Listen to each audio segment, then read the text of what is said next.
Picture this for a second. It's the morning of August 5th, 1864. Right, deep in the Civil War. Exactly. And the air over the Gulf of Mexico is just, it's so choked with black powder smoke that you literally cannot see the water from the deck of your own ship. Which is terrifying. Right. And you are Rear Admiral David Farragut. And to even get a vantage point, you've actually had your quartermaster lash you to the rigging of your ship, the USS Hartford, like high up above the deck. Just hanging up there in the smoke. Yeah, literally tied to the mast. And you are staring down this narrow channel that is just bristling with heavy Confederate artillery from Fort Morgan. Plus, the water in front of you is seeded with a dense marked minefield. They called them torpedoes back then, right? Right, torpedoes. And your lead ironclad has just struck one of those mines and vanished under the water in like less than 60 seconds. Oh, wow, just gone. Gone. And seeing this, your fleet captain totally panics and stops his ship dead in the kill zone.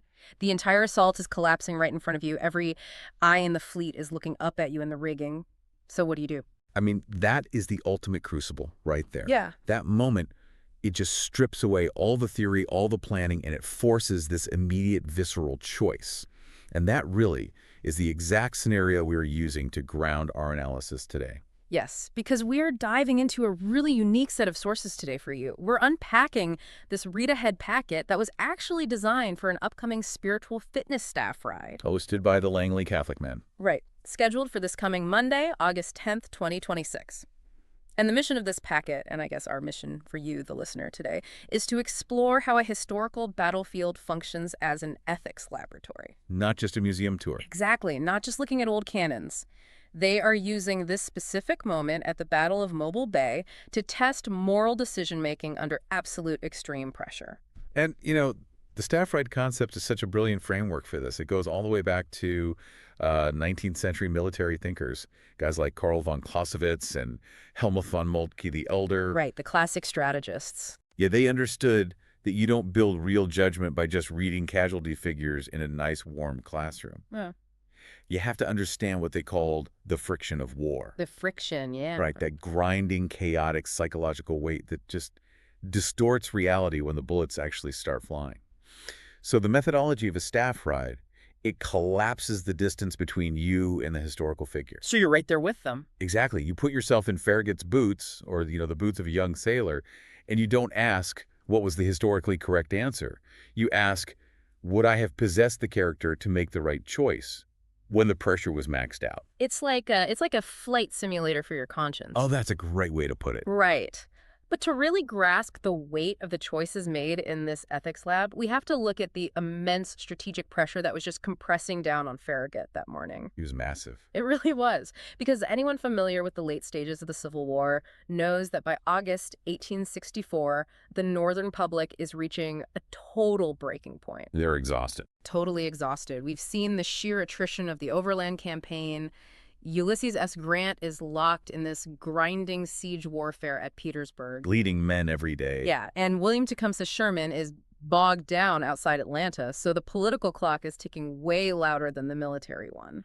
And the sources emphasize that the political context is everything here. You have a presidential election looming in November. Abraham Lincoln is facing George McClellan. And McClellan is running on a peace platform, right? Right. And just to be clear, the sources are just outlining the political reality of the time here. Yeah. The Confederacy was heavily banking on this psychological fatigue in the Union. The sentiment in the North was increasingly like, hey, if we just negotiate, we can stop the bleeding. So Lincoln is in a really tight spot. Very tight. To justify continuing the war, he doesn't just need some minor tactical advantage. He needs a definitive, undeniable victory to prove to the war-weary American voters that the war is actually winnable. Which brings us to the target, Mobile Bay, Alabama. It is the absolute linchpin. It's the Confederacy's last major open port on the Gulf of Mexico. The final valve of the Anaconda Plan. Exactly. The Anaconda Plan to strangle the South economically. If Farragut closes Mobile Bay, the blockade runners stop. And that means no more rifles. No rifles, no medicine coming in from Europe in exchange for cotton. The Deep South gets economically asphyxiated. So, wait. Admiral Farragut isn't just trying to sink some ships here. He is essentially tasked with delivering a victory clean enough to convince the American public to keep fighting. That is exactly it. He is carrying the weight of the national election, the entire economic strategy of the war, and the lives of thousands of sailors. All while literally hanging from the rigging of the Hartford. Right, which brings us right back to the chaos in that channel. Yeah, let's get back to the battle. The read-ahead packet uses this exact moment to examine the mechanics of decision-making. And it starts with Commander Tunis Craven. He's on the ironclad, the USS Tecumseh, right? Yes. Craven is leading the column of ships, and he makes a fatal error. He actually strays from the very specific orders Farragut gave him regarding navigating the channel. He didn't follow the map. Right, and he steers directly into that marked minefield. And the result is just instantaneous. It's catastrophic. The Tecumseh hits a mine, the hull breaches, and the sheer weight of its own iron armor just rolls the ship over. It sank so fast. 93 men drown in under a minute. And the sources point out this incredibly haunting detail about Craven's final moments. Yeah, the latter. Yeah, he and his civilian pilot reach the only open escape hatch at the exact same time. The water is rapidly rising. And Craven just stops, steps back, and says, "After you, pilot." Wow. The pilot escapes, and Craven goes down with his ship. It is a really striking display of personal honor in the moment. Yeah. But, the text forces us to grapple with the fact that this honor was necessitated by a massive professional failure. Because he went off course. Right. Craven's lack of discipline in following the navigated route is what created the disaster in the first place. And watching an ironclad vanish in 60 seconds, that creates this psychological shockwave, A total panic. which triggers the next epical failure in the chain. Captain James Alden, commanding the wooden ship USS Brooklyn, which is right behind the Tecumseh, suffers a complete cognitive freeze. Right, he's caught between the order to move forward and the visceral terror of this minefield he just saw swallow a ship whole. So he does the absolute worst thing possible. He stopped. He just stops. He parks his ship in the channel, right under the heavy artillery of Fort Morgan, and it's like a driver who gets confused and slams on the brakes in the middle of a busy highway intersection. That's a perfect analogy. It's understandable panic, but it almost causes a catastrophic pileup for everyone else. Clausewitz actually writes extensively about this kind of paralysis. Oh, really? Yeah. When the brain is overwhelmed by conflicting inputs, the threat of mines below you, the threat of cannons above you, it also just defaults to inaction. You just freeze. Exactly. Alden's inaction trapped the rest of the fleet and threatened to cost the Union the entire battle. This is where Farragut has to make the call that makes him a legend. He sees the Brooklyn stalled. He sees his fleet getting chewed up. He realizes that staying put is certain death. He has to do something. So he orders his flagship to swing out of the safe channel, bypass the stalled Brooklyn, and plowed directly into the exact same minefield that just destroyed the Tecumseh. And this is where he gives the order. Yep, the famous order, "Damn the torpedoes, full speed ahead." And I mean, on the surface, if you just read that quote, it sounds like he's just throwing caution to the wind. It sounds reckless. It goes on reckless. But the packet draws a very sharp, crucial distinction here between recklessness and calculated fortitude. Okay, unpack that. Well, Farragut wasn't just blindly rolling the dice. He actually understood the mechanism of the threat. He knew those Confederate mines had been sitting submerged in the salt water of the Gulf for 2 years. So they were degrading. Exactly. He made a highly educated, rapid deduction that the salt water had likely corroded the firing mechanisms and the galvanic batteries in most of those mines. So he was doing the math in his head. Right. Right. He calculated that the engineering failure rate of the torpedoes was a lower statistical risk than the guaranteed destruction from the artillery if they just sat there stalled.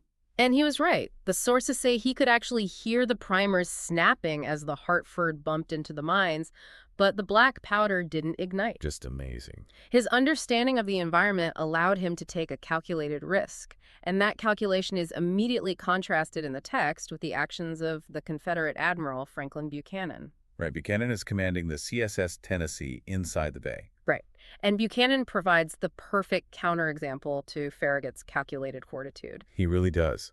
Because once the Union fleet successfully breaches the minefield and entered the bay, Buchanan is vastly outnumbered. Totally surrounded. Right. And he commands a heavily armored ironclad. But it has a fatal mechanical flaw. Its engines top out at an agonizingly slow 5 knots. 5 knots? I mean, the Union ships can literally sail circles around him at that point. Exactly. He cannot physically outmaneuver them. And yet, instead of withdrawing to fight a defensive action or, preserving his crew, Buchanan launches a solo, head-on attack against the entire Union fleet. All by himself. Yeah, it is an act of raw, unstrategic aggression. And the text uses Buchanan to illustrate that courage without a workable plan isn't fortitude. It's recklessness. It's just ego. Basically, yeah. He engaged a threat he had no mechanical capability of defeating, and it cost him his ship and his crew. The contrast there is brilliant. Farragut takes a massive risk based on intelligence, and Buchanan takes a massive risk based on pure aggression. Right. But, as fascinating as these admirals are, the Langley Catholic packet doesn't just let us stay in the officer's wardroom. No, it takes us down to the gun decks. Because admirals make the grand chess moves, but the enlisted sailors are the ones who absorb the consequences. And this brings us to an incredible statistic from the sources. During the operations at Mobile Bay, exactly 98 medals of honor were bestowed upon Union sailors. That makes it the second most decorated battle in U.S. history, right behind Vicksburg. Wow. And we need to pause on your phrasing there because the read-ahead material emphasizes this heavily. The terminology surrounding the Medal of Honor is absolutely critical. Right, I noticed that. The medal is never won. It is not a competition or a trophy. It is bestowed upon an individual by a grateful nation for acts of extraordinary valor that go far beyond the call of duty. Bestowed. That distinction really changes how you view the actions of these men, because these weren't guys out there looking for glory. No, they were just doing their jobs. Like landsman Michael Cassidy. He's an Irish immigrant on the brand new USS Lackawanna, and his battle station is First Sponger. Which is a terrible place to be. For anyone not familiar with 19th century naval artillery, his job is to stand completely exposed at the mouth of the cannon. After every single shot, he has to ram a wet sponge down the barrel to extinguish any burning embers before the next powder charge is loaded. Because otherwise the next charge blows up right in their faces. Exactly. And he's doing this completely in the open amidst all this incoming fire. While his ship is physically ramming the Confederate ironclad, he just keeps swabbing the gun. And then you have coal heaver James R. Garrison working in the bowels of the USS Hartford. The flagship. Right. And the environment down there is unimaginable. Deafening noise, blistering heat. His job is just hoisting 72-pound artillery shells up to the gun deck. Heavy labor. Yeah. And during the barrage, an exploding shell severs one of his toes. Now, the instinct for most human beings would be to drop everything and seek medical attention, right? Of course. You just lost a toe. Garrison doesn't. He binds the wound himself on the spot and goes right back to hauling 72-pound shells. He only stops when a second artillery shell severely wounds him and physically forces him off the line. The psychological resilience required for that is just staggering. I mean, it's wild that a coal heaver has the highest military honor bestowed upon him, not for, charging a hill with a bayonet, but for literally refusing to stop hauling ammo. It's incredible. How does the military, or even this packet, define this kind of character? Well, the text uses these men to introduce the core concept of the human anger. And the packet roots this deeply in virtue ethics. It draws on the philosophical traditions of Aristotle and St. Thomas Aquinas. Okay, bringing in the heavy hitters. Right. Because the modern misconception is that virtue is just a feeling or an opinion or maybe a sudden burst of inspiration that magically arrives when you need it. Right, like you just suddenly feel brave. Exactly. But Aquinas argued that virtue is a habit. It is a muscle. Spiritual fitness is the developed, ingrained capacity to act on what is right, especially when it is physically or emotionally costly. So you don't rise to the occasion, you default to your level of training. That's exactly it. Garrison didn't have the luxury of time to debate his moral obligations when his toe was severed. He fell back on his habit of duty. Muscle memory. Yes. His character was already formed before the battle began. He had built himself into a human anchor, someone who just holds fast when the environment around them turns chaotic. That shifts the entire focus from the historical event directly to the listener. Because how do we take the lessons of an 1864 coal heaver and apply them to, someone commuting to an office job in 2026? Right. How is it relevant? And the Langley Catholic packet actually synthesizes these historical realities into 3 specific maxims for the listener's daily life, whether you're a warfighter, a parent, or a single professional. And those maxims are so practical. They really are. The first maxim is keep trying, keep at it, which they tie directly to the virtue of hope. Right. And in classical philosophy, hope isn't just, sitting around wishing for a good outcome. Like crossing your fingers. No, it is the sustained active effort toward a real good, even when the path is difficult and the timeline is super long. Like Farragut, he drafted his initial plans for taking Mobile Bay 2 years before he was actually authorized to execute them. Wow, 2 years. Yeah, but he maintained the effort. He built the logistics. He kept at it. That is hope in action. Okay, the second maxim is close with the enemy anyway, which they align with fortitude. Now, doesn't fortitude sound a bit like just being reckless? Like, where is the line between Farragut's bravery and Craven's fatal mistake or Buchanan's ego? That's a great question, and it's all about the boundaries of the virtues. Fortitude doesn't mean blindly charging into traffic. It's the willingness to engage a real threat even when victory isn't guaranteed. So it's a calculated engagement. Right. It's the Union ships ramming the heavily armored Tennessee with her wooden hulls. They knew they might shatter their own ships, but the threat had to be engaged anyway. And then the third maxim is know what's in the water, which is aligned with prudence. This one is huge. Yeah, this is the discipline of verifying what's actually true before acting. It is the direct countermeasure to Craven's fatal mistake, right? Craven assumed his path was clear without verifying, but Farragut verified the mechanics of the saltwater corrosion before he ordered his charge. Exactly. Prudence is demanding the truth of a situation before you commit your resources. And to really drive these maxims home, the packet includes this fictional short story titled Raptor in the Crosshairs. I love this part. Yeah, it shifts us from 1864 to the near future. It follows a tech sergeant named Marcus Vance, who is running operations on a remote, sweltering airstrip in the Philippines. And Vance essentially embodies all three of these principles in rapid succession. He does. He embodies prudence when he is ordered to fuel 2 incoming F-22s. Because everyone is rushing him, right? Right. The pressure to turn the jets around quickly is massive. Yeah.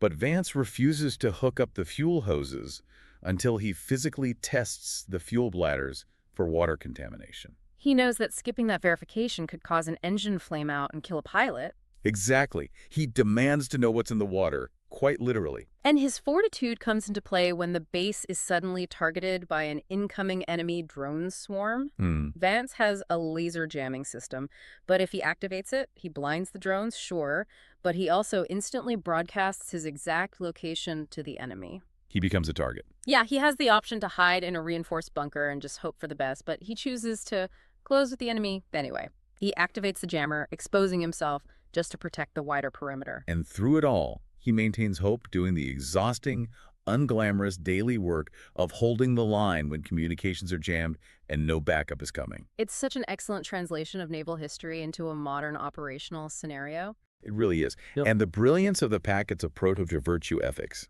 is how it defines the boundaries of these maxims. Because a virtue is always the middle ground, the golden mean between two extremes. Right, because if you just tell someone, hey, close with the enemy, they might act like Buchanan and launch a suicidal attack. Precisely.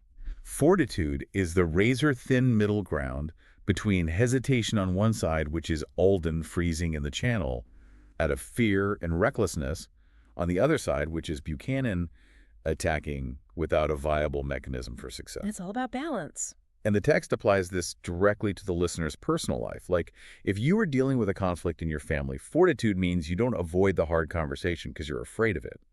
But it also means you don't attack your family like a battering ram, mistaking aggression for resolve. Oh, that's really good. And prudence is the same way, right? It's the middle ground between complacency and rashness. Complacency is assuming your finances are fine without actually looking at the bank statements. Rashness is making a massive career change on a sudden hunch. Prudence is doing the hard work to verify the reality of the situation before you make your move. Which You cannot figure out your character in the kill zone. That is incredibly powerful. As we wrap up this deep dive, there's one more layer to this packet that we really have to talk about. The sources dive into just war theory, discussing the multidimensional chessboard of conflict. Yeah, this is a fascinating turn. We spend so much time talking about how to fight and the rules of engagement during the battle, but the text introduces a concept that completely reframes the end of the battle. It introduces the concept of jus post bellum, which translates to the rules after war. Right. Because the historical reality of Mobile Bay is pretty sobering. Farragut neutralized the port in August of 1864, successfully cutting off the supply lines. But the city of Mobile itself didn't surrender then. No, it held out. It held out, and its citizens suffered under siege conditions for another 8 months, until April 1865. The conflict didn't just cleanly end when the ships sank. There's always collateral damage. Always. And the just war framework insists that the moral obligations of a combatant do not end when the shooting stops. Responsible actors have a profound obligation to help stabilize, rebuild and restore what was damaged in the conflict. Just post bellum demands that you don't just salt the earth and walk away. That is a phenomenal provocation to leave with you, the listener, today. Think about the battles you fight in your own life. When you win a grueling negotiation at work, or, when you finally win a massive heated argument at home, what is your next move? Do you just spike the football? Right. Do you just walk away victorious? Or do you recognize a just post bellum obligation? Do you stick around to repair the collateral damage, heal the bruised egos, and restore trust with the people around you? Winning the battle is only half the ethical equation. What kind of environment you leave behind is the other half. It's the true test of the human anchor. It really is. We want to thank you for joining us on this deep dive into these incredible sources today. It's a heavy packet, but it's the kind of history that actually demands something of us right now. We encourage you to keep trying, engage your challenges with fortitude, and always, always know what's in the water. Until next time.